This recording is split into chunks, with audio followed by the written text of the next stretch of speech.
Noong bata pa tayo, sa tuwing tayo ay nasusugatan ay kay nanay tayo unang lumalapit. Gagamutin niya ang sugat at patatahanin tayo sa ating pag-iyak. Habang lumalaki tayo at namumulad sa mundo ay maraming nangaapi sa atin at kay nanay pa rin tayo lalapit. Sa pagtangis ng ating mga puso dahil nabigo tayo sa ating pag-ibig, si nanay pa rin ang unang-unang taong makapagpapapawi ng lumbay sa atin. Si nanay na walang ibang ginawa kundi tayo ay alagaan at yakapin kahit gaano pa tayo naging masama. Ngunit paano kung si nanay ay mawala sa atin? Atin ba itong kakayanin? Dear Papa Dudut, isang mapagpalang araw sa inyo Papa Dudut at sa mga kabarangay nating inyong tagapakinig. Isa po ako sa maraming taong humanga sa inyong programa na halos naging buhay na namin ang mga kwento ng bawat tauhan ninyo sa Barangay Love Stories. Dahil sa bawat inspirasyon na dala ng inyong programa sa aming sariling buhay ay napagtanto kong nais ko ring ibahagi ang aking kwento sa inyong programa. Ako po si Celine at ako na po marahil ang pinakamaswerteng bata noong hindi pa dumarating ang mga pagsubok sa aming buhay. Masasabi kong napaka-ideal ng pamilya namin dahil bukod sa buo kami ay mayroong kaming matiwasay na pamumuhay at hindi lang yon dahil nakukuha pa naming magkakapatid ang mga ninanais naming material na bagay. 3 kaming magkakapatid at ako ang bunso. 2 kuya ang mayroon ako kaya naman siguro one of the boys na ako. Sila ang palagi kong kalaro. Ang 2 kuya ko, imbis na bahay-bahayan ng laruin namin ay nauuwi sa larong patintero at habulan na imbis na manyika ang hawak ko at sinusuklayan, mga robot ang aking napagdidisketahang buksan ang likod at tanggalin ang baterya at saka ko bubuting tingin pag hindi na umaandar. Lagi akong pinapagalitan ni mama noon dahil kahit nasa 5 taon pa lamang ako noon ay pinagsasabihan niyang baka daw ay maging lalaki na rin ako o maging tomboy. Nakakatawa talaga si mama dahil pati sila kuya ay pinagsasabihan niya rin kaya madalas din silang mapagalitan. Tig 2 taon ang agwat ng edad nila kuya. Si Kuya Carlo ang aking panganay na kapatid at si Kuya Kenneth naman ang sumunod sa kanya. Samantalang 5 taon naman ang agwat ng edad sa akin ni Kuya Kenneth. Pero magkaganoon pa man ay nagkakasundo kaming 3, mas gusto nga nilang nasa bahay lang silang maglaro kasama ko kesa sa lumabas at makipaghabulan sa mga kapitbahay naming bata na kasing edad nila. Si Papa ay hindi namin madalas na makasama sapagkat isa siyang OFW. Nagtatrabaho siya bilang isang construction worker sa Saudi. Kaya hindi namin siya madalas na makasama. Minsan lang umuwi si Papa sa loob ng 2 taon pero sa tuwing andito siya sa bahay ay sinusulit namin ang bawat araw na kasama namin siya. Di gaya ng ibang batang babae na mas malapit sila sa kanilang papa, kaya naman sila ang naging papa's girl o daddy's girl, ako ay mas malapit sa aking ina. Naalala ko pa noong ako ay nasa 5 taong gulang pa lamang, hating gabi noon ay nagulat ako na may ibang katabi si mama. Isang lalaking hindi ko kakilala at sobra akong natakot kaya dahan-dahan kong ginising si mama. Mama, sino yung katabi mo? Bulong ko kay mama noon pero ang bulong kong yon ay nagpagising sa lalaking katabi naming natutulog. Bumangon na si mama mula sa pagkakahiga at kinalong ako. Ang lalaking katabi namin noon ay bumangon na rin at hinawakan niya ang kamay ko pero tinabig ko ito. Mama, ayoko. Sino siya? Hindi ko siya kilala. Mangiyak-ngiyak na sabi ko noon kay mama, ngumiti lang si mama at ngumiti din naman ang lalaking yon. Maya-maya pa ay nagsalita na si mama. Celine, huwag ka matakot sa kanya. Siya yung madalas na ikwento ko sa'yo. Siya yung laging nagpapadala ng laruan mo. Siya ang iyong papa. Hindi ako makapaniwala sa sinabing yun ni mama. Lumingon ako at tinitigan ang larawang nasa cabinet kung saan ay andon ang larawan ng papa ko. Tama nga si mama. Siya na nga si papa. Medyo nagkabigote lang at mas matanda na. Lumapit ako sa kanya at tinanong ko siya. Totoo po ba ang sabi ni mama na kayo ang papa ko? Oo anak, ako nga ang iyong papa. Paglabas ng mga salitang yon sa kanyang mga labi ay naramdaman ko na si papa. Siya nga yung lalaking laging kinagkwento ni mama sa akin. 2 taon pa lamang kasi ako noong umalis si papa papunta ng Saudi kaya hindi ko siya nakilala kaagad. Kinarga ako ni papa at ramdam ko ang pananabik niya sa bawat salitang bibitawan ko. Ang laki-laki na ng aking prinsesa. Dati malit ka pa lang nung umalis ako eh. Huwag mo munang bilisang lumaki anak ha para maalagaan ko pa ang prinsesa ko. Ikaw talaga Arman no, yan agad ang iniisip mo eh. Sabi ni mama kay papa. Anak, tawagin mo nga ulit ako na papa. Pabor ni papa sa akin. Papa, papa, papa. Paulit-ulit na sabi ko noon. Sabay-sabay kaming tumawa at yun na nga ang umpisa ng pagiging close ko kay Papa. Dahil minsan lang makauwi si Papa ay sinusulit namin ang bawat sandaling kasama namin siya. Lagi kami nagpupunta sa lugar na gusto naming mapuntahan. Kami na siguro ang pinakamasayang bata kapag umuwi si Papa. Pero dahil ako noon ang pinakabata at pinakamakulit, sa lahat ay marami akong kalokohang ginagawa. Andyan na yung pag hindi ko gusto ang baon ko ay tinatapon ko o kaya naman ay kapag gulay ang ulam ko ay nagdadabog ako. Narinig ko si Papa na pinagsabihan si Mama. Hindi daw marunong magdisiplina si Mama kaya hindi maganda ang aking pag-uugali. Inis ako noon kay Papa kaya lumabas ako ng kwarto at sinabing, "Huwag niyong sabihin yan sa mama ko dahil hindi niyo alam ang ginagawa niya para sa amin." Pagsusumbat ko kay Papa. Noong akmang papaluin ako ni Papa ay hinarang ito ni Mama kaya siya ang nasaktan imbis na ako. Buti na lang at balikat lang ang nasagi noon kay Mama dahil kung hindi ay baka hindi ko yon palampasin. Arman, ni minsan na hindi ko pinagbuhatan ng kamay si Celine. Anong alam niyan bata pa siya kaya intindihin mo na lang. Ang sabi ni Mama kay Papa. Ang sinasabi ko lang sa iyo Arlene ayusin mo ang pagdidisiplina mo dyan sa mga anak mo dahil baka lumaki yan na may mga sungay. Hindi ako lagi nandito. Ayoko namang ganyan mo palakihin ang mga bata. Ang mga anak natin, sagot ni Papa. Nang mga oras na yun ay nainis ako sa kanya, anong karapatan niyang pagsabihan si Mama gayong hindi niya alam kung anong klase ang hirap ni Mama dito sa amin. 8 taon pa lamang kami noon pero naiintindihan ko na ang bawat pangyayaring nagaganap sa aming bahay. Ngunit hindi ko pa rin matanggap na mali ko rin yun. Ganon naman talaga pag bata ka, hindi ba? Walang importante sa iyo kundi ang sarili mo. Kung ano ang ikakaligaya mo, kung ano ang alam mong tama yun ang paniniwalaan mo. Pagkatapos ng ilang linggo ay bumalik na rin si Papa sa Saudi. Nakita kong yakap ni Mama si Papa ng mahigpit at narinig ko mula kay Mama ang mga salitang patawad. Hindi ko maintindihan kung bakit pero parang kailangan ko ding magsorry sa Papa ko. Prinsesa ko, halika nga dito at huwag ka nang sumilip dyan dahil nakita na kita. Ang sabi ni Papa noong nakita niyang nakasilip ako mula sa aking kwarto. Lumapit ako kay Papa at pagkatapos ay niyakap niya ako. Ibinalik ko ang yakap na yon. Papa, sorry po. Promise ko po magpapakabait na ako. Ang sabi ko kay Papa noon. Maya-maya din ay nagsalita na siya. Sorry anak kung papaluin na sana kita ha. Alam mo namang gusto kong kung anong makakabuti sa iyo sa inyo ng mga kapatid mo. Napansin kong habang nag-uusap kami ni Papa ay nangingilid na ang luha sa mga mata ni Mama. Kaya tinawag ko siya para sumama sa pagkakayakap namin ni Papa. Niyakap niya kami pero tumayo na rin agad si Papa. Anak, ingat ka lagi at magmahalan kayo ng mga kuya mo ha at alagaan mo ang mama nyo. Ang mga salitang yun ni Papa ang hudyat na kailangan na niyang umalis. Hindi na niya nagawang magpaalam sa 2 kuya ko dahil nakatulog at napagod ang mga yon sa kakalaro. Umalis na si Papa at muli ay si Mama na ulit ang kasama namin at nag-aalaga sa amin. Mabilis na lumipas ang panahon pero ganun din kabilis mainis ako sa aking pagdadalaga. Ang daming pagbabago na kailangan kong paghandaan gaya na lamang ang pag-iwas kong makilaro sa mga lalaki. Maliban na lang sa 2 kong kuya. Kung makatubo din ang tagyawad sa aking mukha ay parang wala nang katapusan ang mundo, yung wala nang bukas. Nakakainis palang magdalaga, buti na lang at nandyan si Mama. Siya yung laging nagpapaintindi sa akin kung ano yung pagbabago sa sarili ko. Natatawa na lang nga si Mama dahil sa mga reklamo ko. Isang gabi habang kami ay nasa balkonahin ni Mama ay nagkwento siya sa mga bagay na naranasan niya noong nagdadalaga pa lamang siya. Alam mo anak, yung mga tito mo din ang bantay ko dati. Niayaw nga nila akong palapitin sa mga lalaki noon Naalala ko nga noong high school kami, marami ring umaaligid sa akin pero palapit pa lang sila ay lumalayo na dahil kina Tito Jun mo hanggang sa biglang napahinto si Mama at ngumiti sa akin. Hanggang sa ano Mama?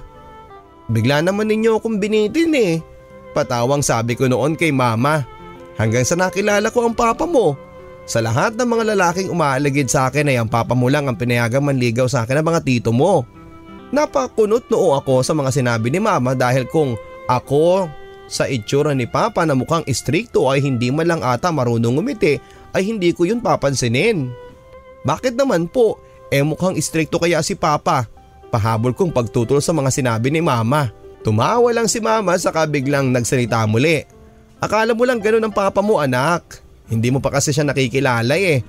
Pagpapaliwanag ni mama sa akin, bigla tuloy akong naging interesado sa love story ng papa at ng mama ko.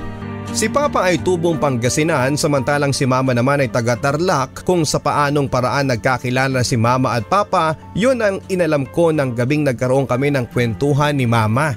Alam mo yung papa mo, nakakatawa yan dahil sa sobrang torpe niya, ang tito mo ang pinagsabihan niya ng gusto raw niya akong ligawan. Ang mga tito mo naman, loko-loko kung ano-anong ginagawang pagtulak sa papa mo sa akin. Halos mahiya na nga ang kamatis sa pula ng mukha niya sa tuwing pupunta sa bahay namin eh. Ang lola mo naman noon ay talagang boto sa papa mo dahil nakita niya ang senseridad nito. Habang nagkukwento si mama ay halata kong kinikilig na ito. Tapos mama, na-inlove ka ba kaagad kay papa noon? Nung una mo siyang nakita? Tanong ko kay mama. Nabalot ng ilang minutong katahimikan ng kwarto pero maya-maya pa ay nagsalita na rin si mama. Hindi agad-agad naramdaman ang love anak. Proseso yun na dapat maramdaman mo muna bago ka susugal. Isang malalim na sagot ni mama na hindi ko kaagad naunawaan pero ramdam kong kailangan kong tapusin ang pagtatanong sa love story nilang dalawa ni papa. 3 buwan na sila mula nang umalis si papa para bumalik ng Saudi. Pero hanggang ngayon ay hindi pa rin siya nagpapadala kay mama. Ramdam ko noong mga panahong yun na nahihirapan na si mama sa sitwasyon namin. Pero hindi niya lang ito pinapahalata. Sa tuwing darating ako ng paralan ay hindi ko na nadadatnan si mama sa bahay. Ang 2 kuya ko lang ang lagi nandoon at kasama ko sa pag-aaral. Kapag may assignment kami na hindi ko maintindihan, 10:00 na ng gabi kung makauwi ito at tuwing uuwi naman siya ay marami itong dalang pagkain. Nagtatrabaho na si mama sa isang grocery store. Yun lang ang alam na gawin ni mama dahil hindi ito nakapagtapos ng kolehiyo pero matalino si mama at madiskarte sa buhay. Sabik na sabik ako noon kay mama dahil hindi ko na siya nakakasama at katabi sa pagtulog. Pero madalas ay hindi na ito nakakauwi. Sabi niya ay 24 hours daw siya sa grocery store na pinagtatrabahuhan niya. Nakita ko ang pagsisikap ni mama na kahit na walang-wala na kami ay nagagawa pa rin niyang lutuan ng masasarap na pagkain kami. Parang gaya lang noon dati at binibili pa rin niya ang mga bagay na nakagawian na naming makuhang magkakapatid. Doon ko mas lalong hinangaan ng mama ko sa kanyang pagsisikap at porsigido siyang maiahon kami sa hirap. Nang minsang mapadaan ako sa kanto kung saan ay nandoon ang mga kapitbahay naming kung makahusgay akala mo kung sino ay narinig kong pinag-uusapan nila si mama. Palibhasa, nanlalaki kaya iniwan ng asawa. Ang sabi nung babaeng mataba at habang umiinom ng soft drinks. Oo nga hindi na siya nahiya sa mga anak niya. Pagsang-ayon naman ang babae na may-ari ng tindahan. Nung nakita nila akong naglalakad ay bigla silang tumahimik. Kunwari ay bumili ako ng chicherya. Ate, pabili nga nun. Lahat na lang ng nasa supot ay bibilhin ko na lang. Total ay nagkatrabaho naman ang mama ko ng matino para matustusan kami. Hindi yung naglalagi lang sa kanto at nagpapalaki ng tiyan at inuubos ang laway sa kakadaldal habang nagugutom ang kanilang anak sa bahay. Inuuna pa kasi ang tsismisan. Inis na sabi ko noon sa kanila at pagkatapos ay tumahimik na sila. Hindi ko alam na gano'n ang tingin nila sa mama ko. At lalong hindi ko din alam kung saan nila napulot ang ideya na nanlalaki si mama. Hindi na ako nagtanong pa kay mama at hindi na rin ako nagsabi kina kuya dahil alam kong magagalit lang sila dahil pinatulang ko pa ang mga babaeng yon sa kanto. 45 years old na si mama noon pero parang 25 lang siya dahil sa kutis at sa balingkinitan niyang katawan na akala mo'y hindi nagkaroon ng anak. Kaya malamang ay naiinggit lang sila kay mama dahil nakapangasawa siya ng katulad ni papa na may magandang trabaho. Pero ang dating buhay reyna na si mama ay naglaho na. Isa na siyang selbidora sa kaharian ng iba. At yun ang mas lalong kinasama ng loob ko kay papa. Iniwan niya kami ng walang dahilan. At si mama ang sobrang nahirapan. Pagkatapos ng ilang taon ay walang papa ang nagpakita sa amin. Lahat kami nawala ng pag-asang babalik pa siya. Sobra na ang ginawang sakripisyo sa amin ni mama at ramdam namin ang pasanin ni mama, kaya naman dahil sa hirap ng buhay ay napilitan kami nila kuya na lumipat sa pampublikong paaralan. Pagpasensyahan nyo na mga anak ha, hanggang dito na lang ang kayang ibigay sa inyo ni mama. Hindi ko na maibibigay yung mga dating nabibili ng papa ninyo sa inyo dahil walang ibang alam na gawin si mama kundi ang maglako sa grocery. Umiiyak na si mama habang nagpapaliwanag sa aming magkakapatid. Walang kwenta si papa. Idol ko siya dati pero wala na, naiinis ako sa kanya. Galit na sabi ni Kuya Carlo. Oo nga kuya, sana hindi ko na siya makita at wag na niya tayong guguluhin dahil kamao ko na ang matitikman niya. Sabi naman ni Kuya Kenneth na pilit na nagpapatawa para hindi na umiyak si mama. Huwag kayong ganyan mga anak, walang ginawang mali ang papa ninyo. Baka lang may nangyaring hindi maganda sa kanya. Huwag natin siyang husgahan dahil wala tayong alam sa pinagdadaanan niya. Mahinahon na tugon ni mama sa amin. Mama, hindi ko alam kung martir kayo Iniwan na tayo at lahat-lahat pero yan pa rin ang iniisip ninyo. Nagawa niyo pang mag-alala kay papa? Sagot ko kay mama na sobrang naiinis na. Anak, huwag kang ganyan sa papa mo. Hanggang ngayon ay hindi pa rin ako sumusuko na balang araw ay babalik siya kahit na wala siyang kahit na anong dala para sa atin. Basta maayos lang ang kalagayan niya, ang sabi ni mama. Anong sinasabi mo sa amin ngayon mama? Na kapag bumalik si papa, tatanggapin mo pa rin siya? Sagot ko kay mama na may halong pagkainis na. Oo anak, dahil mahal ko ang papa ninyo at utang ko kayo sa kanya. Dahil kung wala siya ay hindi ako magkakaroon ng gaya ninyong mga anak ko. Kaya ang pakiusap ko sa inyo ay wag na wag kayo magtatanim ng sama ng loob sa papa ninyo. Makikita mo na sa mga mata ni mama ang nagbabadyang pagtulo ng kanyang mga luha. Mama naman wag mo kaming ipilit kung ayaw namin kay papa, basta ayaw ko na siya, ayoko na. Pagkatapos kong sabihin yun ay nagdabog na akong pumasok sa kwarto. Naiinis ako kay mama na sa sobrang pagkainis ko ay napahagulhol na lang ako. Naawa ako kay mama dahil pati paglalabada ay ginawa na niya, maitawid lang ang pang-araw-araw namin. Kung ano-ano ang naririnig niya sa mga kapitbahay pero hindi niya ito pinapansin, ang mahalaga daw ngayon ay makaahon kami sa hirap ng buhay. Marami pa kaming pinagdaanan. Ang dating masayang kaharian ay nabalot na ng pighati at pagdurusa, mas lalo na noong nalaman namin na may leukemia si Kuya Kenneth na noon ay 16 years old na pero hindi pa naman daw ito malala at maaagapan pa, ngunit malaki ang gastos at kailangan para sa mabilisang paggaling ni Kuya. Ma, kaya pa ba natin to? Tanong ko kay mama. Oo naman anak, kapit lang tayo sa Diyos at sigurado ako na hindi niya tayo pababayaan. Ma, saan ka humuhugot ng lakas ng loob sa ganitong sitwasyon natin? Tanong ko kay mama. Anak, kayo ang buhay ko at naniniwala akong walang binigay ang Diyos sa atin na hindi natin kakayanin. Ang mga salitang yun ni mama ang nagpatibay ng loob namin na lahat ay malalampasan namin. Sa pinakamadilim na bahagi ng aming buhay ay nakakita kami ng kaunting liwanag sa muling pagbukas ng pinto ng langit. At yun ay ang mga tulong na natanggap namin sa hindi namin kakilala. Ayaw daw magpakilala ng taong tumutulong sa amin sa pagpapagamot ng aking kapatid. Magkaganon pa man ay kinailangan pa rin kumayod ni mama para naman sa amin ni Kuya Carlo na noon ay magkokolehiyo na. Naglalabada si mama tuwing umaga at nagtitinda ng balot tuwing gabi. Halos lahat na yata ng trabaho ay pinasok ni mama para sa amin. Sa paghihirap na dinadanas namin, ang puso ko ay punong-puno ng galit para sa aking tatay na iniwan kami. Ang tulong na hindi namin alam kung saan nagmula ay galing pala sa taong hindi namin inaasahang magbabalik pa. Yon ay si Papa. Nasa ospital pa noon si Kuya para daw obserbahan muna ang kanyang kalagayan pero 3 araw lang yon at pwede na siyang makalabas. Hindi masyado malala ang karamdaman ni Kuya dahil nasa stage 1 pa lamang daw ito at ang sabi ng doktor ay maganda raw ang pinapakitang recovery ni Kuya. Nakikooperate daw si Kuya sa kung ano ang habilin ng doktor at nagpapahinga siya, kaya noong ibinalik namin siya sa ospital para obserbahan ay muling naging maganda ang labas ng resulta. Pero kailangan pa rin ng iba yung pag-iingat at gamutan. Bandang 5:00 ng hapon, excited na akong puntahan si Kuya Kenneth para makita siya sa ospital Pero nagulat na lang ako nang nakita ng aking dalawang mata ang isang pamilyar na mukha na parang nagpalakas ng alon sa dibdib ko. At yun ay walang iba kundi si Papa. Nakaupo siya sa may paanan ni Kuya at nakita ko na marami itong dalang prutas at pagkain. Maya-maya pa ay lumapit na ako. "Kuya, ano bang ginagawa mo dyan? Bakit ka dyan nakikipag-usap?" Sumbat ko kay Kuya. Medyo napalakas ang boses ko kaya naman halos pagtinginan ako ng ibang tao sa ward. "Celine, huwag kang ganyan. Papa pa rin natin siya at siya ang tumulong sa pagpapagamot ko," sagot ni Kuya. "Wala akong pakialam sa taong yan. Matagal ko nang kinalimutan na may papa ako.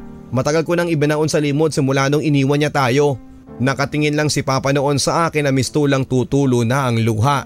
Nang makita kong maiiyak na siya ay naging mahinahon akong humarap sa kanya at kinausap ko siya. "Ano bang ginagawa niyo dito? Okay naman kami eh." Nakita kong kumuha ng panyo si Papa at kunwari pinupuna sa kanyang salamin.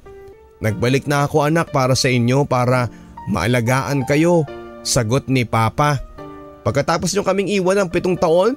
Ganon-ganon na lang yon?" Hindi ko na maintindihan ang nararamdaman ko basta ang alam ko lang noon ay galit ako. Parang may mga karayom na matagal ko nang naitago sa puso ko na kailangan ko nang ilabas. "Alam ko anak na hindi niyo ako kayang tanggapin pero darating ang tamang panahon na maiintindihan niyo rin ako." Natapos ang usapang yon nang biglang dumating si Mama. Kahit siya rin ay gulat na gulat. Umiyak si Mama habang niyakap niya si Papa. Makikita ang pananabik sa mukha ni Papa pero nakita kong sumuko si Papa mula sa mahigpit na pagkakayakap ni Mama. Parang pinandidirihan niya ito na parang may isang sakit na nakakahawa si Mama. Hindi ko alam kung ano ang dapat kong maramdaman ng mga oras na yon. Basta ang alam ko ay namumuhi ako sa Papa ko. Muling nagsimula ang panibagong kabanata sa buhay namin sa muling pagbabalik ni Papa. Tinanggap siya kaagad nila Kuya ngunit hindi ako. Kahit papaano ay may pera naman siyang naiuwi pero halos lahat ng yon ay napunta lang sa pagpapagamot ni Kuya Kenneth. Hindi ko alam kung saan nagkamali ang pamilya ko kung bakit napakalaking unos ang bumayo sa amin. Marahil ay ito na siguro ang kabayaran ng nagawang pag-iwan sa amin ni Papa. Iniwan niya kami para sa ibang babae. Ang sama-sama ni Papa pero bakit ganoon nagawa pa rin siyang tanggapin ni Mama. Madaling araw noon, nasa bandang 4:15 na nang maalimpungatan ako at gumising na rin. Nakita ko si Mama at si Papa na nag-uusap ng seryoso. Hindi ko na tinuloy ang pagtungo sa kusina. Bagkus ay minabuti ko na lang na pakinggan ang kanilang pinag-uusapan. Alam kong mali ito pero para bang may nag-udyok sa akin na kailangan kong malaman ang kanilang pag-uusap. Medyo mahina ang narinig kong boses kaya tumago ako sa ilalim ng hagdan na malapit sa aming kusina. Doon ay walang kahirap-hirap kong naipagkasya ang aking katawan dahil maliit naman ako kahit pa ako'y nasa 14 na. Hindi naman kasi gaanong katangkaran si Mama at si Papa kaya marahil ay naman ako yun sa kanila. Nakita ko na si Mama mula sa maliit na liwanag na nandun sa kinakaroonan ko. Umiiyak si Mama at maya-maya pa ay nagsalita na si Papa. "Minabuti ko nang umalis para mapagtanto mo ang kamalian mo. Ako ang nagmukhang masama sa mga anak ko. Ikaw ang pinanigan nila at hindi ako. Ang sakit-sakit Arlene. Lahat ginawa ko. Sobra na ang sakripisyo ko sa ibang bansa para mabigyan ka ng magandang buhay. Pati na ang mga anak natin. Pero ganito pa ang igaganti mo sa akin. Hindi mo lang alam kung ilang hapunan ang nilagpasan kong kainin. Mabili lang ang mga gusto mo pero eto pa ang igaganti mo. Paulit-ulit mo akong ginagago Arlene."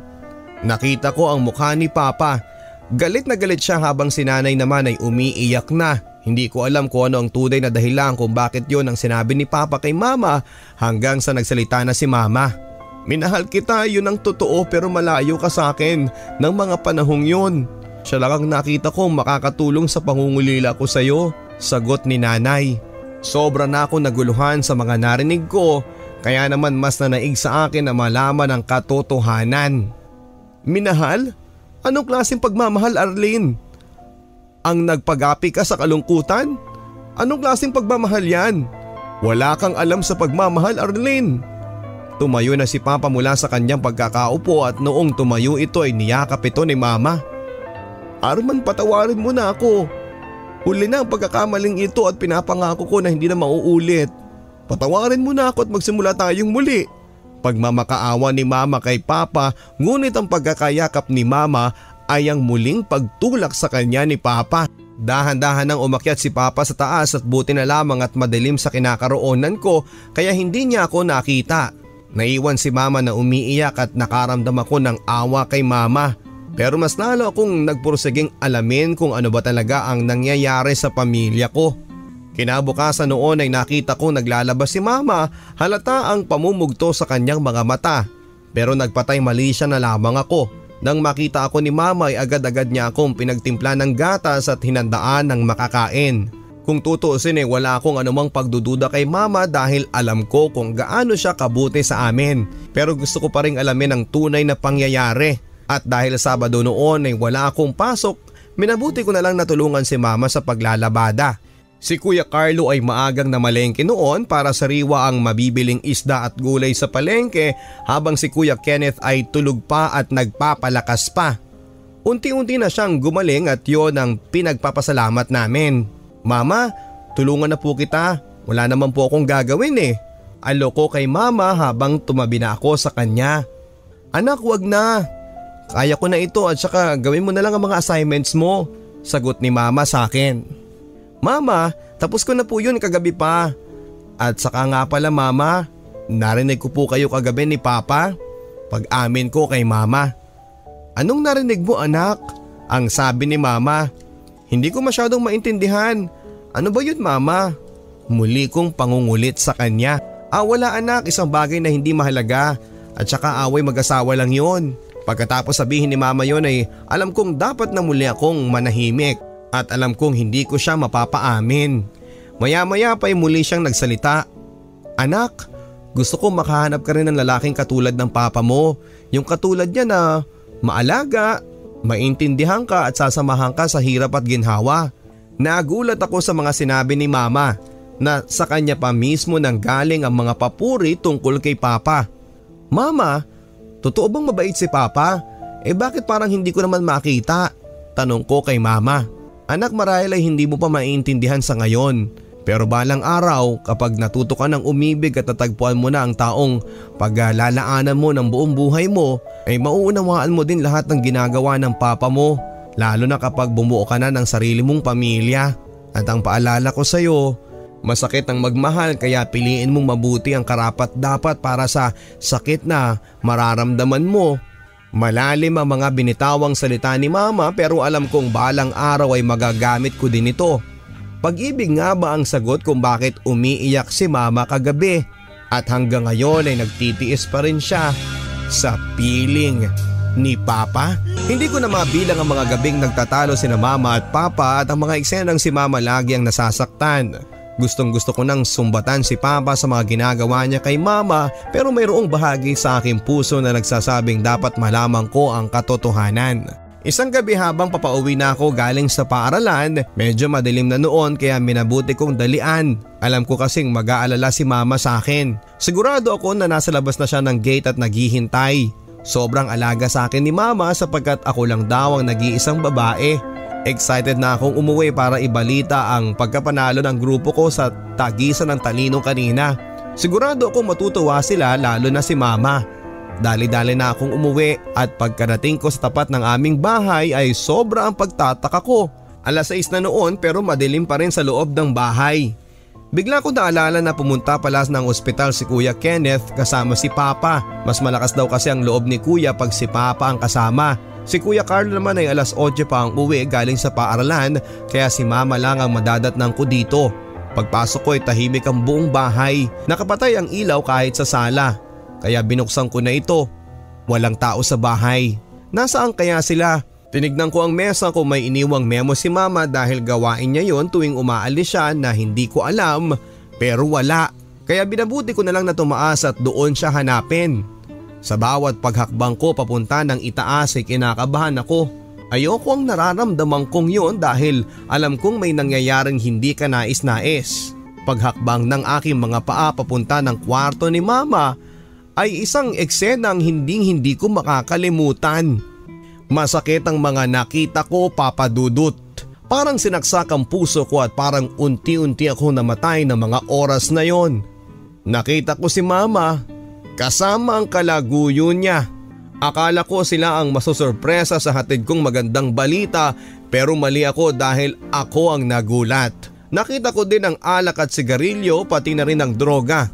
Nakakapanlumo pero oo, gumagamit ng pinagbabawal na gamot si mama at ang kanyang kinakasama. Malaki ang katawan nito at mas bata kay mama. Nang makita ko sila ay napaupo ako sa sahig. Parang nanghihina ang aking mga buto.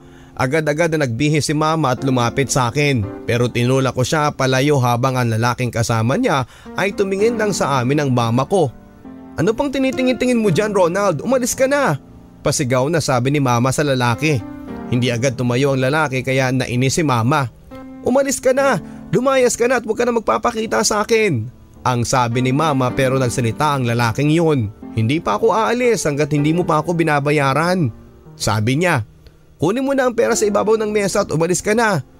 Pagkakita ng lalaki sa pera ay agad na itong umalis na animoy parang walang nangyari. Tumingin si mama sa akin at kinausap ako. Anak, naririnig mo ba ako? Niyakap niya ako pero hindi ko maramdaman yon. Ang yakap na nagpapawi ng takot at lungkot na mula sa kanya ay wala ng bisa. Anak, wala yun ha. Wala kang nakita. Kaibigan ko si Tito Ronald mo. Walang ibig sabihin ng mga nakita mo. Hindi pa rin ako nagsalita dahil lutang pa rin ako sa mga nakita ko. Anak, Celine! Anak! Noong sumigaw si mama at tinawag ako sa pangalan ko ay doon nagising ang ulirat ko. Tumayo ako at lumabas ng kwarto pero hinabol ako ni mama. Niyakap niya ako pero humarap ako sa kanya at ako man ay nagulat sa mga salitang lumabas sa bibig ko. Ma, wala kang kwenta. Maikling mga salita pero alam kong tumago sa puso ni mama. Hindi ako umiyak at walang luha ang tumulo sa mga mata ko. Galit, papadudot ang nararamdaman ko. Galit para kay mama. Habang pababa ako ng hagdan ay unti-unti naman ang pagpatak ng aking mga luha. Hanggang sa mga oras na yun ay hindi pa rin ako makapaniwala sa mga nagawa ni mama. Pinagkatiwalaan ko siya buong buhay ko. Siya ang aking ginawang idolo. Kinamuhian ang sarili kong ama sa tuwing nagagalit siya dito. Nahabag ako kay papa kung sakasakaling malaman niya mga nangyari ng gabing iyon. Ngayon ay malinaw na sa akin ang lahat. Ang mga pagtatalong lagi kong naririnig mula sa mga magulang ko ay kasalanang lahat ni mama. Hindi lang si papa ang niloko niya pati kaming mga anak niya. Pinaniwala niya kaming mabuti siyang ina na sa totoo lang ay hindi naman. Galit na galit ako sa kanya, Papa Dudut, at pinagsisisihan ko na nagtiwala ako sa kanya at buong akala ko ay si papa ang nagkamali pero si mama pala. Gulong-gulo ako, Papa Dudut, kung ipapaalam ko kay papa ang pagkataksil ni mama na ako mismo ang nakakita. Isang buwan ang nakaraan pero parang hindi naghilom ang sakit na dulot ni mama sa aking puso. Maayos na ang kalagayan ni Kuya Kenneth. Si papa ay nagtayo ng maliit na talyer malapit sa bahay namin. Maliit ang kita pero tamang-tama na para sa mga pangangailangan namin. Nagbago ang pamumuhay namin. Akala ko dati dahil sa pagtalikod ni papa sa amin pero hindi. Dahil ito sa kataksilang ginawa ni mama sa pamilya namin. Araw-araw ay tinitiis kong makita ang mukha ni mama, ang maamon niya mukha na walang araw din na hindi niya ako sinuyo pero sa tuwing nakikita ko siya ay nandidiri ako sa kanya. Lumipas sa mga araw na ganoon lagi si mama, araw-araw na may dalang pasalubong sa akin, mga bagong damit na lagi kong hinihingi sa kanya pero hindi yon sapat para takpan ang kawalang hiyaan niya na ginawa sa amin. Ma, ano ba? Hindi na ako bata na kapag galit, bigyan mo lang ng candy ay ayos na. Hindi na ako bata, panunumbat ko sa kanya. Anak, kalimutan na natin yun. Wala naman talaga yun kaibigan ko lang si Tito Ronald mo. Sagot ni mama. Kaibigan? Huwag mo na akong gawing tanga. Alam ko ang mga nakita ko. Sabi ko kay mama na sobrang naasar na. Anak, huwag na natin pag-usapan yan. Tapos na yun at hindi na mauulit. Pangako ni mama sa akin. Hindi na talaga mauulit dahil sasabihin ko kay papa ang lahat. Galit na ako habang sinasabi ko kay mama yon. Anak, wag na wag mong gagawin yan. Gusto mo bang mawalan ka ng mama? Na hindi na buo ang pamilya natin? Huminto ako ng ilang minuto at maya-maya din ay napagtanto ko na mga dapat kong sabihin kay mama. Aanihin ko ang buong pamilya kung punong-puno naman ito ng pagsisinungaling. Umiyak na si mama at nakita ko ang lungkot sa bawat pagtulo ng luha niya. Anak, hindi mo na ba makakalimutan yon? Napaluha na ako noon at mahal na mahal ko si mama pero sadya nga namang masakit ang ginawa niya sa akin. Ma, hindi na. Maikling sagot na nagpahinto sa pangungumbinse sa akin ni mama na kalimutan na ang lahat. Masakit yun na talikuran si mama pero masakit din sa puso na pag naaalala ko ang galit na nararamdaman ko sa kanya. Ang dating mama ko ay naglaho na. Ibang iba na ang pagkakakilala ko sa kanya ngayon. Hindi na siya yung mama ko na isang yakap lang sa akin ay mawawala na ang lahat ng pangit sa araw ko. Isang halik niya lang sa akin ay napawi na ang takot ko. Wala na yun. Wala na siya. Ang mama ko ngayon ay iniwan na ako sa kawalan. Totoo ang sabi nila na walang sekreto ang hindi nabubunyag. Sa pagdaan ng ilang buwan ay nakita ko ang unti-unting paglobo ng tiyan ni mama na imposibleng kay papa yon dahil hindi na pwedeng magkaanak si papa. Ako lang ang tanging nakakapansin noon dahil hindi naman ito pinapahalata ni mama kay papa at si papa naman ay walang panahon para magtanong dahil laging abala sa talyer namin. Ganon din ang dalawa kong kuya na laging busy naman sa kanilang pag-aaral. Ako lang ang may alam ng lahat. Ngunit isang gabi ay nahuli ni papa si mama na nagsusuka.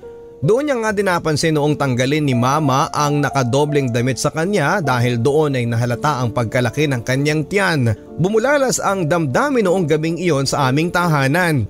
Bumaba si na kuya nang marinig nila ang pagsisigaw ni papa kay mama. Walang hiya ka, Arlene!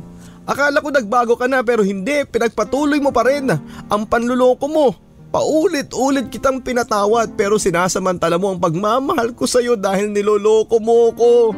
Sabi ni papa na hindi napigilan ang pagtulo ng kanyang luha. Arman, patawarin mo ko, hindi ko sinasadya. Hindi ko na uulitin, ang sabi ni mama. Nakatingin lang ang dalawa kong kuya na walang kamalay-malay sa pagtataksil sa amin ng aming ina. Arlene, minahal kita ng buong puso ko. Binigay ko ang lahat sa iyo. Saan ako nagkulang, Arlene? Bakit mo ko niloko? Arman, huminahong ka.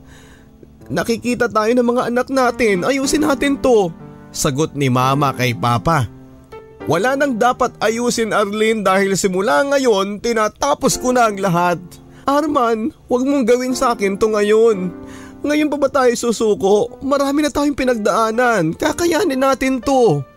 Pangungumbinse ni mama kay papa. Pero matigas si papa at hindi ko rin siya masisisi dahil masakit nga talaga ang ginawa niya. Minahal kita, Arlene, ng higit pa sa buhay ko.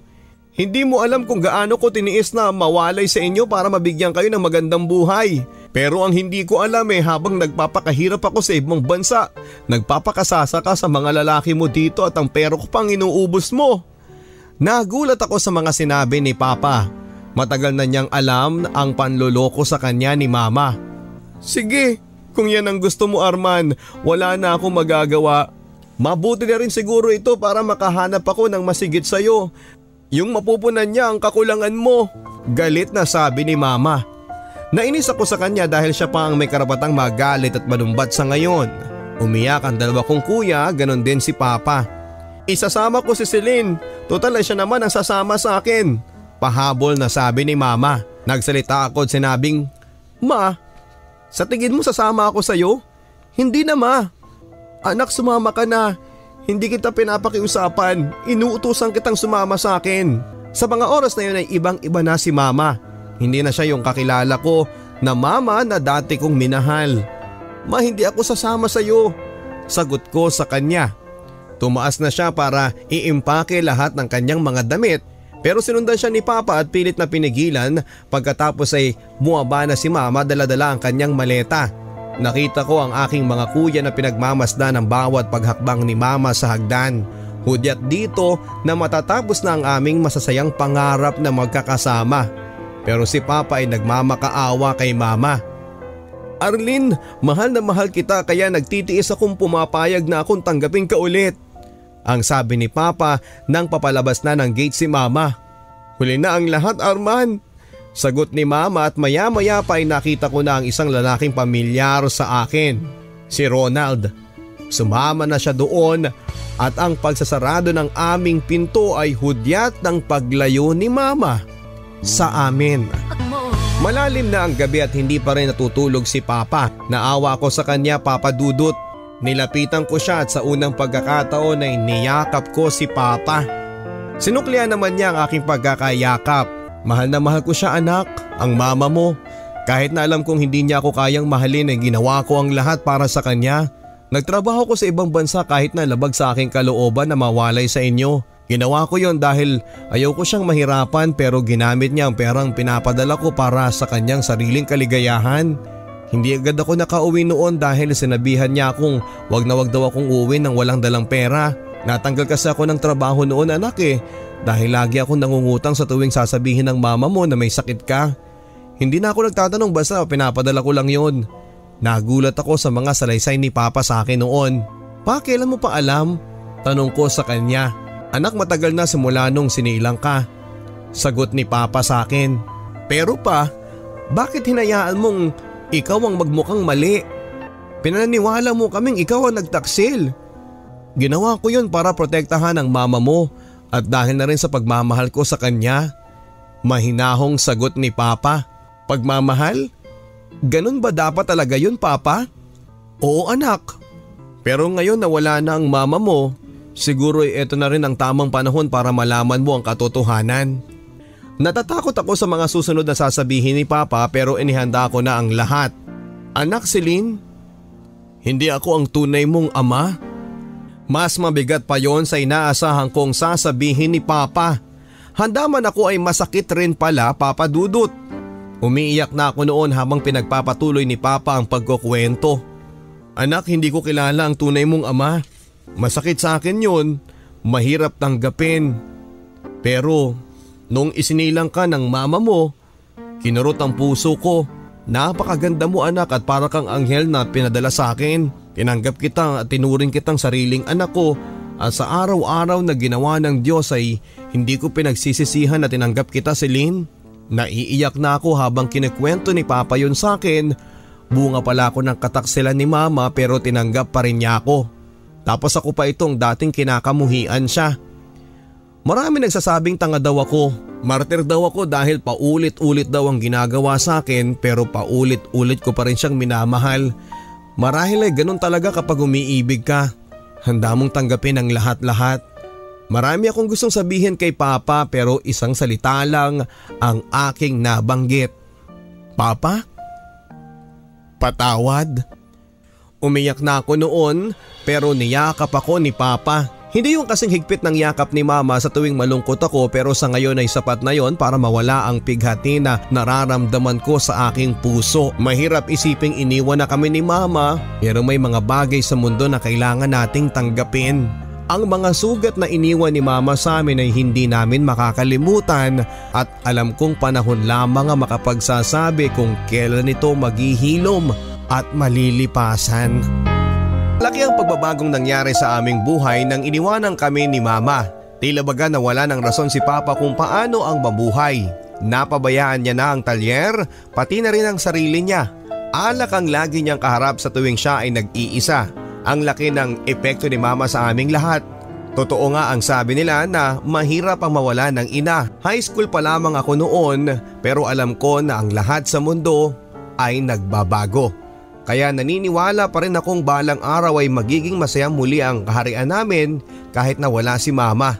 Dahil hindi na nagawang asikasuhin ni Papa ang talyer at tuluyan na itong nawala. Walang-wala na kami, Papa Dudut. Kaya minabuti muna ni Kuya Carlo na huminto sa pag-aaral para si Kuya Kenneth na lang ang makapagtapos ng pag-aaral. Nag-working student din ako para matustusan ang pag-aaral ko. Ang dating maganda naming pamumuhay ay hindi na namin naibalik pa at sinisi kong lahat ng ito kay Mama. Lumipat na kami ng tirahan. Ibinenta namin ang dati naming bahay at ang perang pinagbentahan nito ay ginamit namin para sa bago naming pamumuhay. Puno ng masasayang alaala ang bahay na yon pero puno din yon ng pighati at kirot. Akala ko ang pagbabagong yon ay ang magandang pagsisimula namin. Pero mali pala ako dahil doon na muli napuno ng pagsubok ang aming mga buhay. Muling dumaan ang pagsubok sa aming buhay nang kami ay masunugan at matupok ng apoy ang lahat ng meron sa amin. Hindi namin alam kung saan kami pupulutin at kung paano kami magsisimula. Wala na sa katinuan si Papa. Alagain na siya, umiihi na sa salwal at hindi na rin siya naliligo. Dumagdag pa ang pasanin na masesesante na si kuya sa trabaho. Napilitan din na huminto si Kuya Kenneth sa pag-aaral pero ako ay hindi pa rin sumusuko. Nagtrabaho ako sa isang karinderya bilang tagahugas ng plato. Tuwing dismissal ay dumediretso na ako doon at pagkatapos ay uuwi ng bahay, hating gabi na. Pilit mo nilang sinasabi sa akin na wala ng pag-asa ang aming mga buhay ay porsigido pa rin akong makapagtapos ng pag-aaral. Alam ko kasing mas magkakaroon ako ng magandang trabaho kapag nakapag-aral ako kaya pinagpatuloy ko yon. Kahit na mahirap ay kakayanin ko sa ngalan ng pangarap. Puyat man galing sa school ay nagagawa ko pa rin magtrabaho. Mag-aral pagkatapos ay alagaan si Papa. Hindi ko maramdaman ng pagod dahil mas nananaig sa akin ang kagustuhan kong maiahon sa hirap ng buhay ang aking pamilya. Hanggang sa makatapos ako ng high school at graduate ng valedictorian. Ang sapatos na dinidikit ko lang sa tuwing masisira ang nagmistulang kasama ko sa aking paghihirap. Wala man sa katinuan si Papa ay alam ko sa aking puso na masaya siya. Ang aking mga kuya ay naghanda sa aking pagtatapos. Bumili ng isang bilaong pansit si Kuya Kenneth at cake naman na dala ni Kuya Carlo. Madiskarte ang aking mga kuya kaya kahit papaano ay may pera sila. Nangako silang dalawa na gagawin nila ang lahat makatapos lang ako ng pag-aaral dahil alam nilang ako lang daw ang kanilang pag-asa.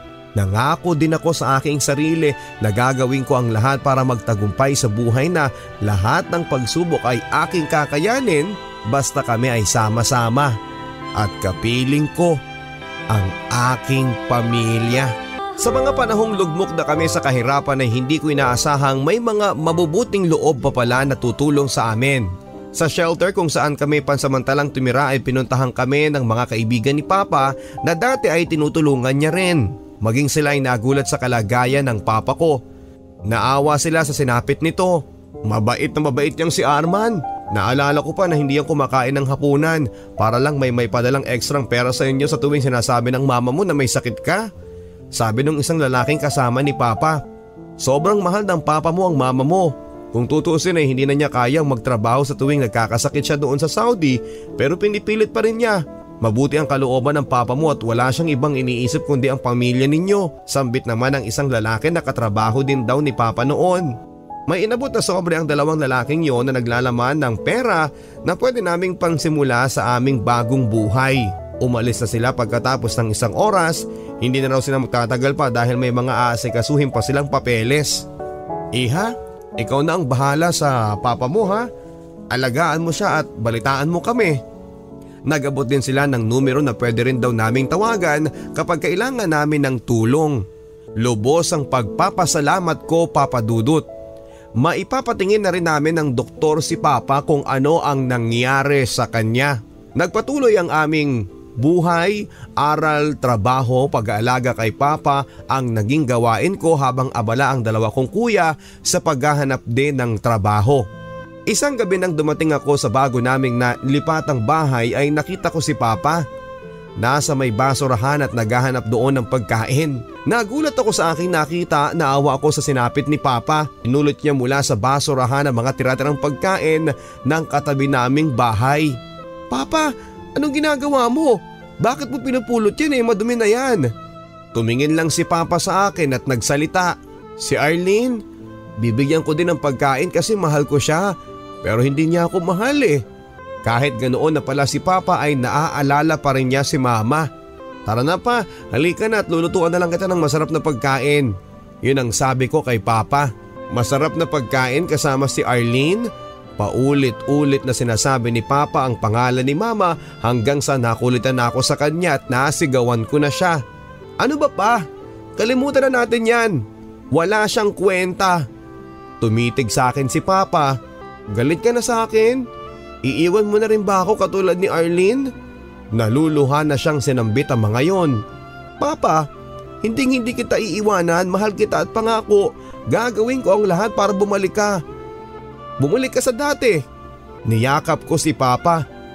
At habang yakap ko siya ay naramdaman ko ang payat niyang katawan, hindi na ito gaya ng dati. Iba na rin ang amoy ni Papa marahil ay hindi na nagawang paliguan nila kuya si Papa sa pagmamadali. Naiyak ako noon, Papa Dudut, pero pinilit kong hindi tumulo ang aking luha.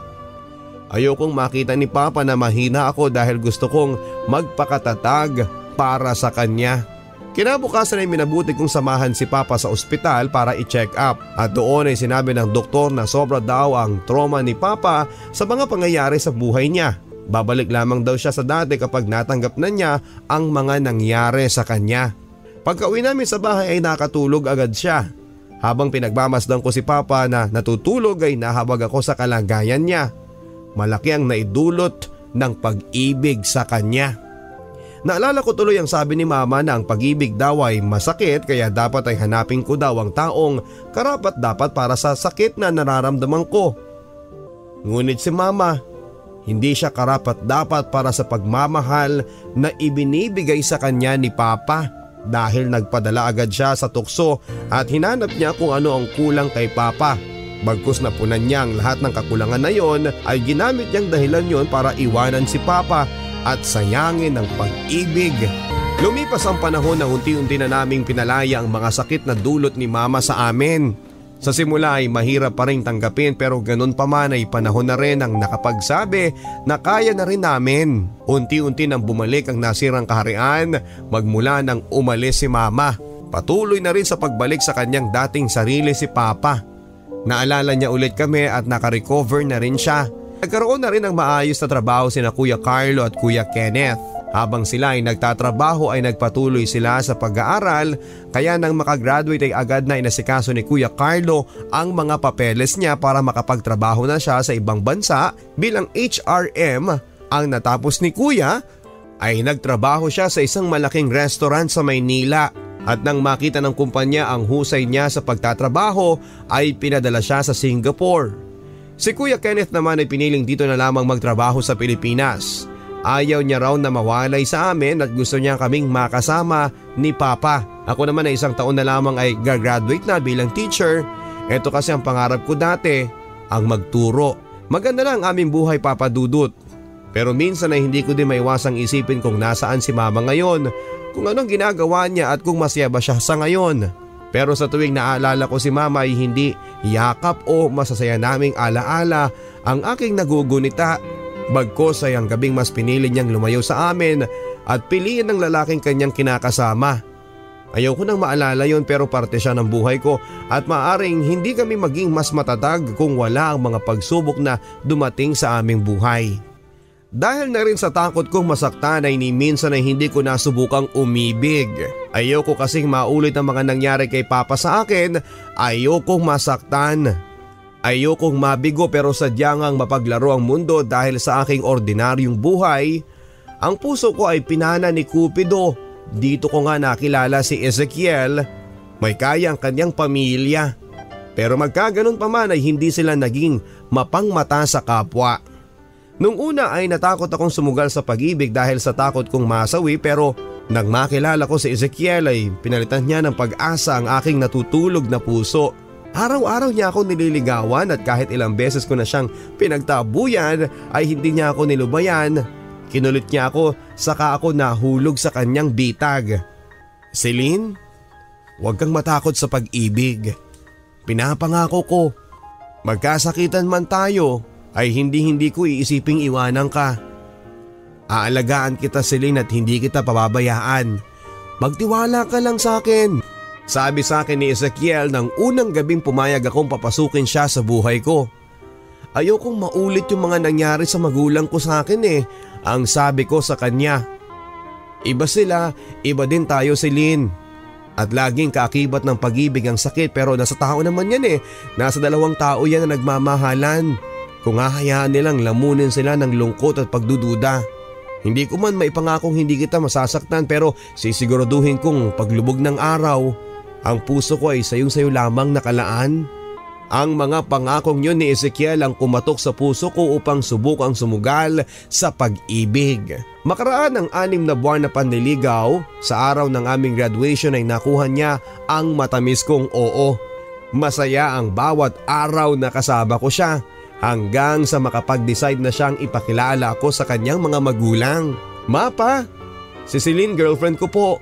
Kinakabahan ako sa maaring sabihin sa akin ng kanyang mga magulang Ngumiti ang mama at papa niya sa akin. Good evening po. Pagbati ko sa kanila na halatang kinakabahan ako pero hinawakan ni Ezekiel ang kamay ko hanggang sa makaharap ko sila sa hapunan. So anong pinagkakabalahan ng mga magulang mo? Tanong ng mama ni Ezekiel sa akin. Si papa po ay sa bahay lang po siya. Ang kuya Carlo ko po ay nasa Singapore, nagtatrabaho bilang waiter. Si kuya Kenneth naman po ay government employee. Sagot ko sa kanila. Ang mama mo iha, asan siya? Pahabol na tanong niya sa akin. Tinignan ako ni Ezekiel kung ano ang magiging reaksyon ko. Hindi ko po alam. Maikling tugon ko sa kanya. Marahil ay naramdaman niyang may malalim akong dahilan kung bakit maikli lang ang sagot ko nung si mama na ang pinag-usapan. Maraming taon na ang lumipas ngunit ngayon ay muli ko siyang naaalala. Pag uwi ko sa bahay ay dumiretso kaagad ako sa aking kwarto. Umiyak ako sa hindi ko malamang dahilan at doon ko naramdaman na sa hinabahaba ng panahon. Akala ko'y naghilom na ang sugat ng kahapon. Pero andito pa pala. Nakatago lang pala. Sabi nga nila pagkatapos ng pigati ay maraming kapalit itong kagalakan. Nakatanggap ako ng tawag sa pinag-applyan ko at sa wakas ay nagkaroon ako ng trabaho. Tuloy-tuloy na ang magagandang nangyari sa buhay namin. Ngunit isang gabi, pagkagaling ko sa briefing para sa aking pagtuturo ay may nakita akong isang babae na umaaligid sa bahay namin. May tinitignan siya at nang ibaling ko ang direksyon ko sa tinitignan ng babae ay doon ko nakita si Papa. Nakaupo pala siya sa may balkonahe at inaayos ang plaka niya. Hilig niya kasi ang makinig sa musika kapag siya ay masaya o nalulungkot. Naalala ko pa nga dati na lagi niyang pinakikinggan ang paborito niyang kanta nilang dalawa ni Mama, ang kantang Tunay na Ligaya. Ito ang naghahatid ng kakaibang galak sa puso ni Papa magmula nang iniwang kami ni Mama. Binaling kong muli ang aking mga mata sa babaeng iyon, hindi nalalayo ang edad niya kay Papa. Nakita ko ang bilao sa kanyang bewang. Napansin kong gulay ang laman ng mga ito. Marahil ay wala pa itong benta dahil puno pa ito ng gulay at tila nga hindi ito nabawasan. Papalapit na ako sa kanya nang bigla na lamang na may humarurot na motorsiklo. Nahagip ang babaeng ito kaya minadali ko ang aking paglalakad para lapitan ito at matulungan na rin.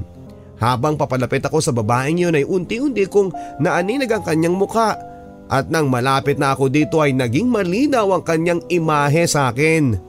Muling bumalik sa akin ang mga ala-ala ng kahapong nagdaan. Mga sakit na dulot ng nakaraan.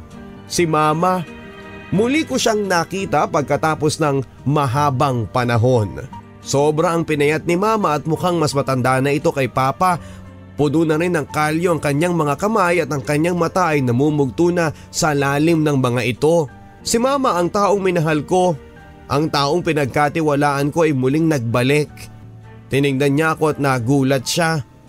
Umiiyak siya at sinabi ang mga salitang, "Anak, anak, ako ito, ang iyong mama."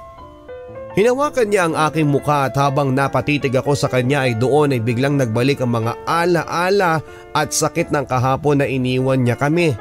Hindi ko maipaliwanag ang aking nararamdaman ng mga oras na yon, Papa Dudut.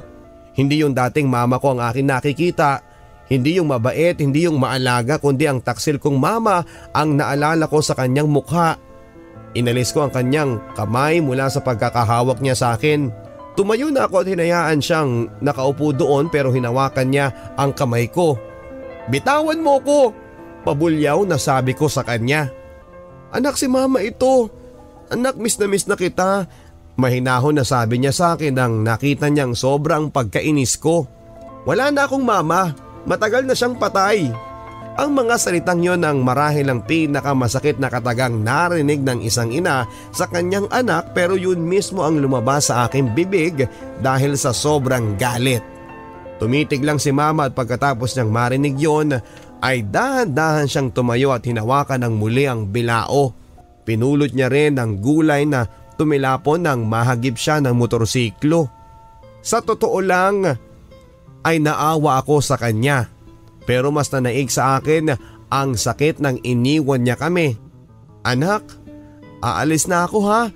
Alagaan mo ang sarili mo at pati ang iyong papa at mga kapatid mo," ang sabi ni Mama sa akin. "Ganyan naman kayo eh. Umaalis bigla, nangiiwan lagi. Hayaan nyo, aalagaan ko sila. Hindi ko sila iiwanan gaya ng ginawa niyong pagtalikod sa amin para lang sumama sa iba.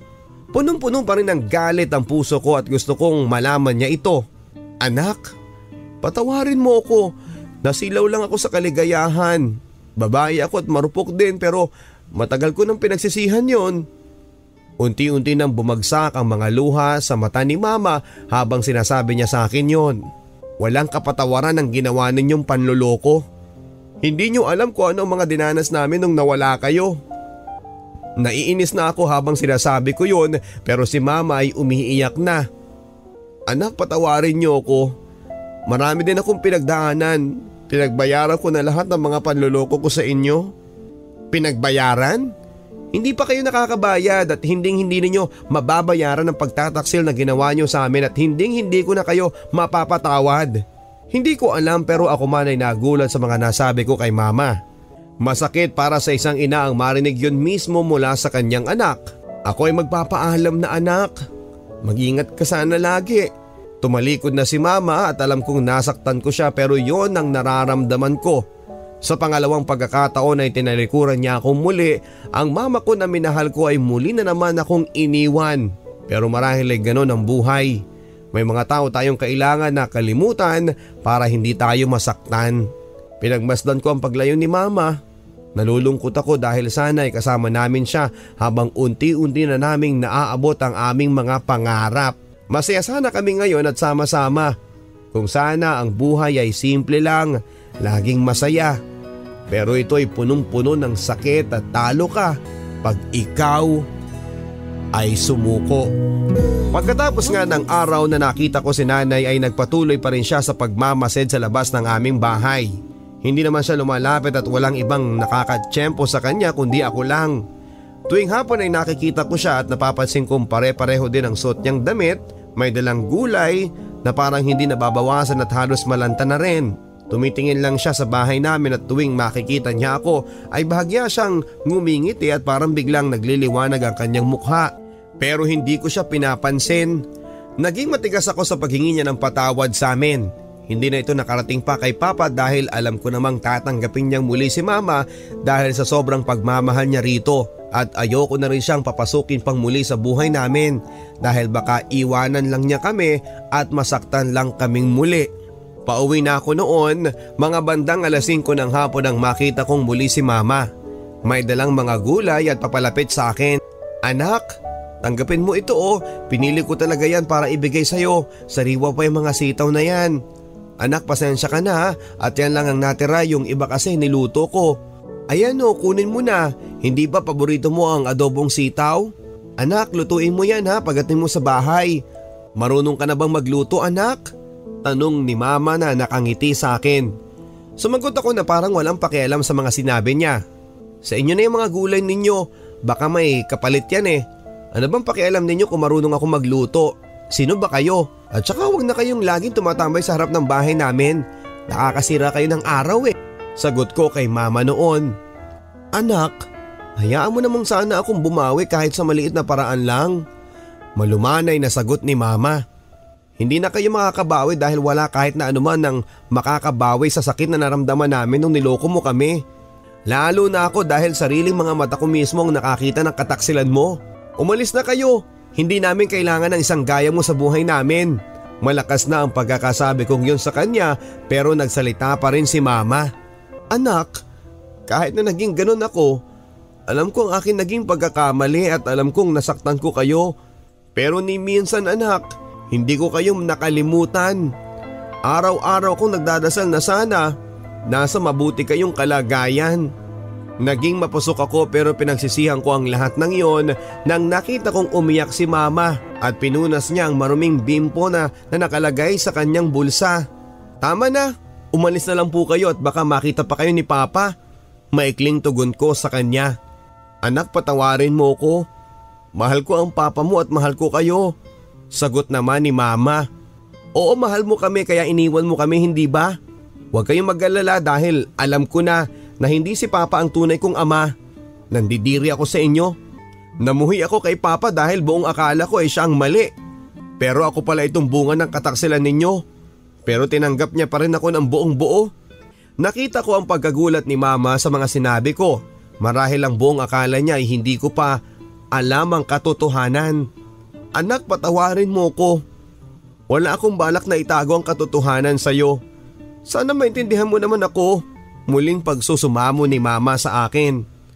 Tama na po, pagod na ako. At utang na loob, umalis na po kayo bago ko pa matanggal ang salitang respeto sa inyo. Pagkatapos ng mga sinabi ko ay napansin na ni mama ang pagkairita ko sa kanya kaya nagpaalam na rin siya. Anak, babalik ako dito at hindi ako titigil hanggat hindi niyo ako napapatawad. Ibinalot niya sa dyaryo ang sitaw na binigay niya sa akin at kinuha ko na ito para makaalis na siya. Naglakad na muli si mama papalayo sa akin at iika-ika na si mama sa paglalakad. Napansin ko din ang pagbagsak ng kanyang katawan. Pumasok na ako sa bahay pero itinapon ko ang sitaw na bigay ni mama. Naalala ko noon ang pagkatapon ko ng pagkain pag hindi ko gusto ang ulam at adobong sitaw lang ang tanging kinakain kong gulay. Si mama ang tagapagtanggol ko noon pero iniwan niya lang ako. Mahal ko siya pero masakit ang sugat na hanggang ngayon ay hindi pa rin naghihilom. Hindi pa rin napapagod si mama sa pagtambay sa harap ng bahay namin tuwing sasapit ang hapon. Sinusulyapan niya si papa at inaabangan ang pagdating ko. Halos araw-araw ko ding nakikita ang hirap ng kalagayan ni mama.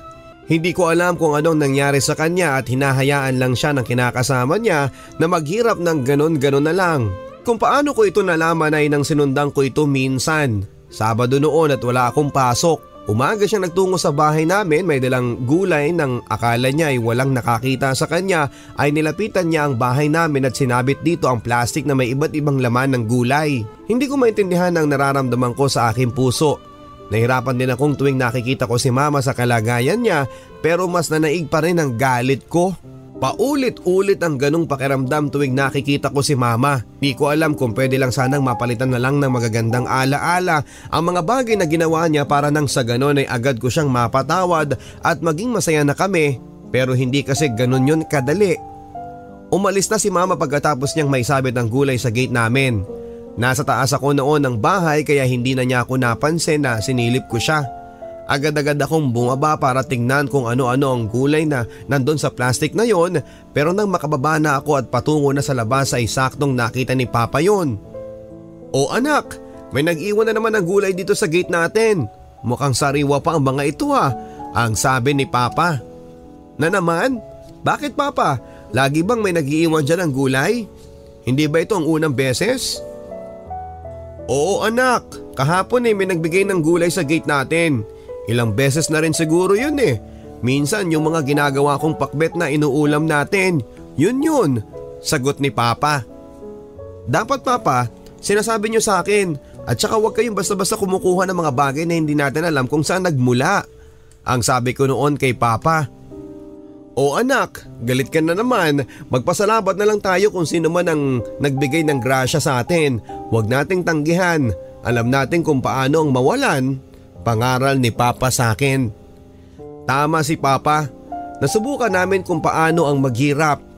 Kung napakaswerte namin noong una ay naranasan naming magdildil ng asin noong masunugan kami dahil walang-wala na kami. Maswerte pa rin kami noon dahil may mga mabubuting loob na tumulong sa amin. Namalengke ako noon para bumili ng pwedeng lutuin dahil sa gusto kong ipagluto si Papa. Napansin ko ang babaeng nakaupo sa gilid ng mga bilihan ng baboy, nagbebenta siya ng gulay. Walang pumapansin sa kanya, walang bumibili.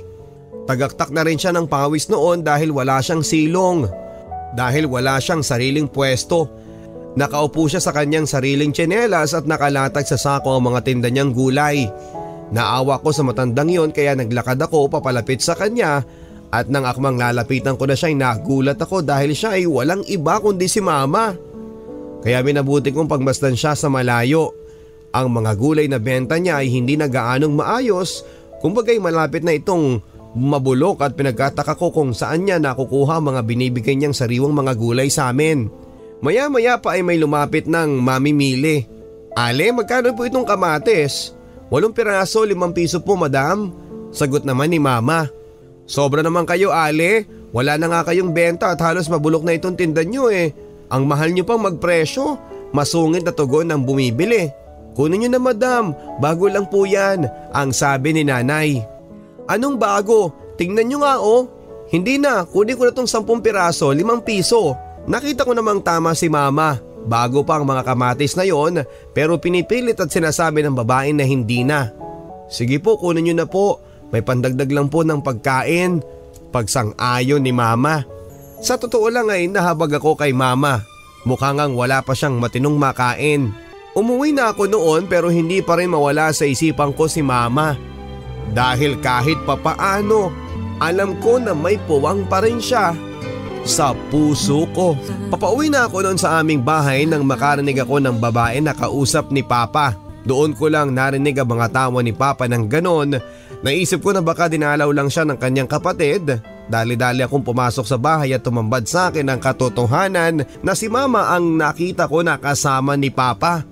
Pa, anong ibig sabihin nito? Bakit niyo kinakausap yung babaeng yan?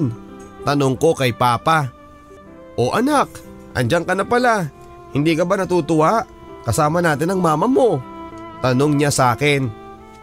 Bakit ako matutuwa, Papa? Niloko tayo niyan eh. Pinabayaan niya tayo. Hindi ba kaya nga kayo nagkasakit dahil sa kanya? Panunumbat ko kay Papa. Anak, matagal na panahon na yun. Kalimutan na natin lahat. Matagal ko nang napatawad ang mama mo. Sana ikaw rin. Ang sabi ni Papa sa akin. Pa, hindi ko siya mapapatawad. Sinira niya ang pagkatiwala ko sa kanya. Minahal ko siya ng buong buhay ko pa pero niloko niya ako.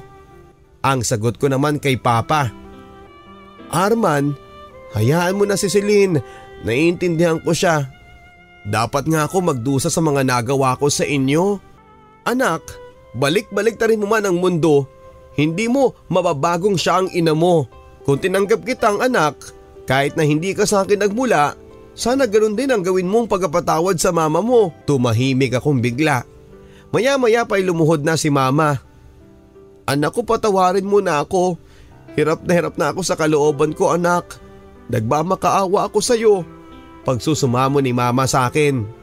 Masama na kung masama, Papa Dudut, pero hindi ko siya kayang tanggapin. Hindi ko kayang tanggapin si mama sa ngayon sapagkat hindi pa naghihilom ang sugat na iniwan niya sa puso ko kaya pinagtabuyan ko siya. Hindi magagawang kalimutan lahat ng sorry ninyo, ang lahat ng pagkakamali niyo sa amin. Umalis na kayo. Nagulat si Papa sa ginawa kong yon pero yon ang nararapat at hindi ko pa kayang tanggapin ang lahat. Umalis na si Mama. Hinatid siya ni Papa hanggang sa gate at pinabaunan ng pagkain. Nainis ako kay Papa pero alam kong tatanggapin niya pa rin si Mama dahil mahal niya ito. Makailang ulit din akong kinausap ni Papa na patawarin si Mama pero hindi ko nagawa hanggang sa naging abala na ako sa pag-aayos ng aking kasal. Tama kayo, Papa Dudut. Ikakasal na ako kay Ezekiel at bubuo na rin ang sarili kong pamilya. Habang naging abala ako sa pag-aayos ng nalalapit kong kasal ay hindi pa rin tumigil ang tunuyo ni Mama sa akin. Lagi ko din siyang nakikita sa palengke, minsan pa nga ay naaabutan ko ito sa palengke tuwing mag-aalas 6 na pag pauwi na ako. Oo, Papa Dudut, pinupuntahan ko si Mama sa palengke at hindi ko alam kung bakit ko yun ginagawa pero ang alam ko lang ay gusto ko siyang makita. Kapag pagod na ako ay tinatanaw ko si Mama sa malayo. Matanda na si Mama at wala na nga ang dating sigla sa kanya. Naalala ko tuloy yung mga panahon na natatakot ako sa kidlat na siya ang yumayakap sa akin. At nawawala agad ang takot ko at yun ang mga araw na nagsisimula na ako magdalaga. Siya ang nagturo sa akin ng mga dapat at hindi dapat gawin ng isang dalaga. Miss na miss ko na si Mama. Gusto ko na ulit siyang yakapin pero hindi kasi ganun kadali ang lahat. December 18, 2010 ang pinakamasayang araw ng buhay ko dahil ito ang araw ng aking kasal kay Ezekiel. Kompleto kaming lahat, andun si Kuya Kenneth at andun din si Kuya Carlo at si Papa. Masaya ako at andun ang mga mahal ko sa buhay at higit sa lahat ay andun din si Mama na pina-invite ko kay Papa. Nanood siya ng aking kasal at sa tuwing susulyapan ko siya ay nakikita ko siyang umiiyak. Nasa pinakadulo siya ng upuan at doon na lang daw siya uupo dahil wala siyang magandang damit. Si Papa ang kumakausap sa kanya at matagal niya raw na nasabi kay Mama na ikakasal na ako. Ako lang daw ang hinihintay niyang magsabi sa kanya na kailangan ko ding imbitahan si Mama. Noong pagkatapos ng kasal ko ay maraming lumapit sa amin para magpasalamat at i-congratulate kami. Nakita ko si mama, naaaninag ko sa kanyang mga mata na gusto niya akong lapitan at yakapin pero hindi niya magawa dahil sa dami ng tao. Sa reception ay hindi ko na nakita si mama pero noong aalis na kami ni Ezekiel ay may inabot si papa sa akin. Anak, congratulations ha. O eto, pinabibigay ng mama mo, buksan mo lang daw yan pag uwi niyo ni Ezekiel. Sige anak at mauna na kami ng mga kuya mo ha, ang sabi ni papa sa akin. Sige po papa, ingat po. Pagdating namin sa bahay ni Ezekiel ay binuksan ko kaagad ang regalo ni mama. Isang balabal na si mama mismo ang gumawa, kulay pink ito gaya ng paborito kong kulay. May kasama rin itong sulat. Isinantabi ko muna ang balabal para bigyan pansin ang sulat. Dear Celine, anak, binabati kita sa araw ng iyong kasal. Natutuwa ako at nahanap mo na ang taong pag-aalayan mo ng iyong buhay. Masaya ako para sa iyo anak, sana ay tanggapin mo ang munti kong regalo sa iyo. Pagpasensyahan mo na at yan lang ang aking nakayanan. Ginawa ko yan anak, sana ay gamitin mo. At tandaan mo na tuwing gagamitin mo ito ay parang yakap mo na rin si mama. Miss na kita anak. Patawarin mo ako anak. Hindi ako naging mabuti sa iyo, sa inyo ng mga kuya mo. Walang araw na hindi ko pinagsisihan ang ginawa kong pag-iwan sa inyo. Naramdaman ko kung paano mabigo. Iniwan ako nung wala na akong maibigay na pera. Naging mapusok ako at nagpatukso. Anak, tanggap kong hindi mo na ako mapapatawad. Ang hiling ko lamang ay sana'y mawala na ang galit sa puso mo. Palayain mo ang galit na iyong nadarama. Mahal na mahal kita anak at wala na akong ibang hihilingin pa kundi ang maging masaya ka habang buhay. Love, Mama. Habang binabasa ko ang sulat ni mama ay naluha ako. Niyakap ko ang balabal na binigay niya at doon ko napagtanto na maikli lang ang buhay. Kailangan kong tanggapin at kalimutan ang mga bagay-bagay na tapos na at maging maligaya kasama ang mga taong mahal ko. Doon ako kinatok ng pagiging isang anak ko na kailangan kong patawarin na ang aking ina. 2 linggo akong nag-iisip at doon ko napagtanto na kailangan ko siya, kailangan ko si mama. Kinabukasan ay hinanap ko kaagad si mama at tinanong ko kay papa kung may nabanggit ba ito kung saan siya nakatira pero wala daw. Papa, kailangan ko na pong patawarin si mama. Panahon na po siguro ang nagsabing kailangan nang maging mapayapa ang puso ko. Anak, tama yung gagawin mo. O sige, hanapin mo ang mama mo. Pagkukumbinsin ni papa sa akin. Papa, salamat ha. At kapag nagawi din si mama dito, pakisabi na kailangan niya ako makausap. Bilin ko kay papa. Tama ang gagawin mo, Celine.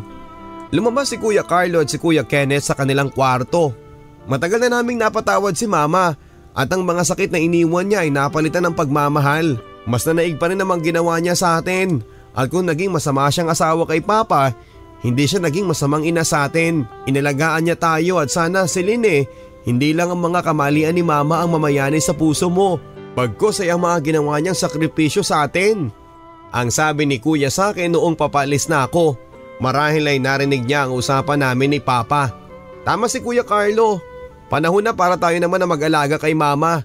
Kalimutan natin ang mga panahon nagkasala at iniwan niya tayo dahil eto na ang tamang panahon para maging masaya tayo at magsimulang muli. Ang sabi naman ni Kuya Kenneth sa akin. Matagal na pala nilang napatawad si mama at ako na lang itong nagmamatigas pa. Nakonsensya ako sa mga nagawa ko at naisip ko ring tama sila, panahon na para magpatawad na. Hinanap ko si mama sa palengke pero wala siya. Nagtanong-tanong ako kung saan nakatira si mama at sa mga nakakakilala sa kanya sa palengke. Doon ko napag-alaman kung saan siya namamalagi. Ay, alam mo ineng, si Aling Arlene. Lagi yan nagbebenta ng gulay. Pag nakabenta na, namimili uli ng gulay yan. Hindi ko nga din alam kung bakit yun ang ginagawa niya. Mga sariwang gulay na binibili niya ay hindi niya binebenta. Nilalagay niya yun sa plastic at tinatabi niya ito. Kaya minsan ay binabarat na siya ng mga namimili kasi pinipilit niyang maubos ang paninda niya para lang daw may maipon sa kasal ng anak niya. Hindi na nga yan kumakain eh. Naawa naman kami kaya tinatabihan namin siya ng pagkain namin. Naiiyak na ako habang nagkukwento ang isang babaeng nakakakilala kay nanay. Iniwan na siya ng asawa niya. Nag-iisa na lang siya sa buhay at balita ko ay kinuha lang ng lalaki yung anak nila at saka ito binenta. Tuwing tatanungin naman namin siya kung nasaan ang una niyang pamilya, Sinasabi niya na hindi pa raw siya napapatawad ng mga yun. Pero siguro kung malalaman lang nila ang sitwasyon ngayon ni Aling Arlene ay mahahabag din sila. Unti-unti ay naging malinaw sa akin ang mga pinagdaanan ni nanay. Naawa ako sa kanya at nagalit ako sa aking sarili dahil hindi ko siya hinayaang magpaliwanag. Sinamahan ako noong Ali kung saan naroon si mama. Pumunta kami ng sementeryo. Doon ay natakot ako kung ano ang nangyari kay mama. Lalo na at 2 linggo na siyang hindi nagpapakita sa amin. Ayokong malaman kung ano pa ang mga susunod na eksena pero nagdasal ako na sana hindi pa huli ang lahat para sa aming pagsasama. Ale, bakit po tayo dito nagpunta? Patay na bang mama ko? Tanong ko sa kanya. Hindi, dito siya nakatira. Ayun siya puntahan mo na. Masaya ako para sa kanya dahil napatawad yun na siya. Sige na at mauna na kayo. Salamat po Ale. Papalapit na ako kay mama at nakita ko nakahiga siya sa isang semento sa gilid kung saan ay napapalibutan siya ng lungkot kasama ang mga nicho. Nakakumot si mama. Mama! Tinawag ko siya pero hindi niya ito narinig. Nakita ko ang panlalamig ni mama.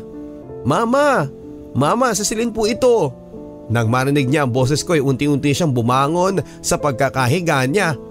Tumingala siya at naaninag niya ang aking mukha na nasa harap na niya. Anak ko! Anak ko! Humahagulhol na si mama. Hindi ko na napigilan pa ang pag-agos ng aking mga luha. Ma! Mainit ka po, may sakit ka ba? Tanong ko sa kanya. Anak, hindi na yan mahalaga sa akin, ang importante narito ka. Patawarin mo ako anak ko, patawarin mo sana ako. Ang sabi ni mama habang umiiyak. Mama, ako ang patawarin mo dahil naging matigas ako sa paghingi mo ng patawad. Pangako babawi ako. Babawi tayo at magsisimula tayong muli. Umiiyak na ako noon, Papa Dudut. Sobra kong namiss sa mga yakap ni mama sa akin. Anak, okay na yun. Walang kaso sa akin yun. Ako nagkasala at ako naglagay ng hapdi sa iyong puso kung bakit ka nasasaktan ngayon. Paliwanag ni mama. Mama, tama na po mama, patawad po. Mahal na mahal ko po kayo. Mga salitang lalong nagpahigpit sa yakap ni mama sa akin. Mahal na mahal din kita anak. Maya-maya pa ay nawala na ng malay si mama. Ginising ko siya pero hindi siya sumasagot. Tinawagan ko si Ezekiel para sunduin kami. Sinugod namin siya sa ospital at isang masamang balita ang nalaman ko. May cervical cancer si mama. Sobrang pagkalugmo ko noon nang malaman ko yun. Sinilip ko si mama sa ICU at umiiyak ako pero wala na akong magawa. Kailangan kong maging matatag para kay mama. Nilabanan ni mama ang kanyang karamdaman. Nagkasama kami ng halos 2 linggo pero pagkatapos nun ay binawian din siya ng buhay. Nagsisi ako dahil hindi ko kaagad napatawad si mama na tila baga naging huli na ang lahat para sa amin. Masakit isipin Papa Dudut na hindi namin nabawi ang mga nasayang na araw. Dahil mas pinairal ko ang sakit na naramdaman ko, kung sana ay pinatawad ko kaagad siya ay mas mahaba sana ang panahon na nakasama ko siya.